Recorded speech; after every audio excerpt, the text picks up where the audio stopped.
Եթե Աստված մեզ հետ է, ով է մեզ հակառակ։ Մոտեցեք Աստծուն եւ նա կմոտենա ձեզ։ Հակառակվեք սատանային ու նա կփախչի ձեզանից։ Գիտեք, երբ կփախչի, եթե դուք մոտենաք Աստծուն,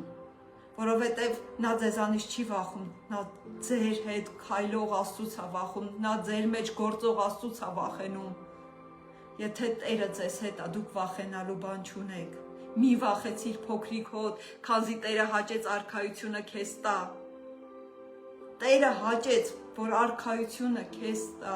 դու վախենալու բան չունես, դու միայն պետք է վախենաս Տիրոջից, Տիրոջ երկյուղը, Տիրոջ իմաստության սկիզբը Տիրոջ երկյուղն է, Սուրբ է, Տիրոջ երկյուղն է Սուրբ։